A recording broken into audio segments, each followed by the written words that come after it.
Dans ces fourgons sous escorte, les corps de 2 otages israéliens rendus par le Hamas. Ils s'appelaient Aryeh Zalmanovich, 85 ans, et Tamir Hadar, 38 ans.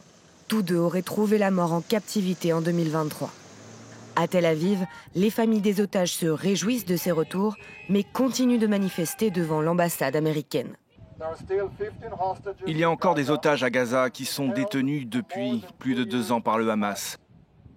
Des familles qui attendent chaque jour l'appel, qui leur annoncera que leur proche va enfin rentrer à la maison.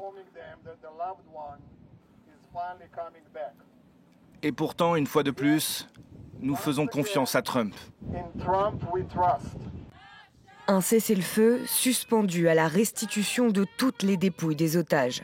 Le Hamas invoque la difficulté à les retrouver dans les décombres de Gaza.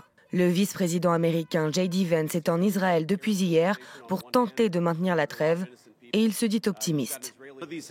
Certains de ces otages sont ensevelis sous des tonnes de décombres. Personne ne sait même où ils se trouvent. Ça ne veut pas dire que nous ne devons pas tout mettre en œuvre pour les retrouver. Et ça ne veut pas dire non plus que nous ne sommes pas convaincus d'y parvenir. Il va juste falloir être un peu patient. Après 737 jours à Gaza, cet ancien otage retrouve la colonie où il a grandi, en Cisjordanie occupée. Souriant mais amaigri, il remercie la foule comme transcendé par son retour. Depuis les tunnels de Gaza, depuis l'obscurité, je suis enfin ici avec le peuple d'Israël, dans la lumière.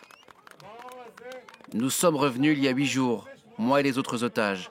Et depuis, nous recevons l'amour de tout le peuple israélien.